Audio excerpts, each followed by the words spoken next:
কল্যাণীর গয়েশপুরে প্রাক্তন তৃণমূল কাউন্সিলরের বিরুদ্ধে জমি দখলের চেষ্টার অভিযোগ। পুরনো কেস তুলে নিতে জমি মালিক সুমন দেবনাথকে হুমকির অভিযোগ।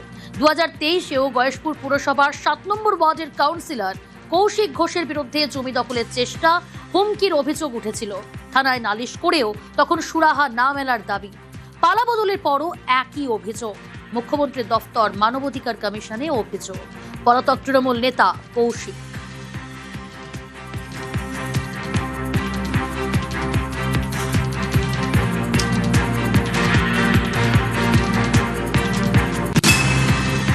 দুই মাস পর গিয়ে কৌশিক ঘোষের এগেনস্টে এফআইআর হলো।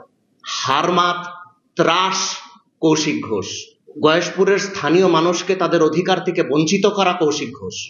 ব্যক্তিগত সম্পত্তিও আছে, দৈবত্ব সম্পত্তিও রয়েছে। দৈবত্ব সম্পত্তি বিক্রয় হয় না, তখনও ল্যান্ড ডিপার্টমেন্টে ছিল। বিএলআরওকে টাকা খাইয়ে সেই সম্পত্তি 9 ভাগে ভাগ করে তার এলআর কপি পর্যন্ত বার করে ফেলেছে। এখনো পর্যন্ত অ্যারেস্ট করতে পারেনি। গতকালকেও এসেছিলেন পুলিশ, বাড়িতে আশ্রমে এসেছিলেন। ওনারা বলছেন কোথায় আছে খুঁজে পাচ্ছি না। লাইফ থ্রেট দিয়ে যাচ্ছে, আতঙ্কে তো আছি। দুবার পাঁচিল টপকে বাড়িতে অনুপ্রবেশকারীরা ঢুকেছে পর্যন্ত।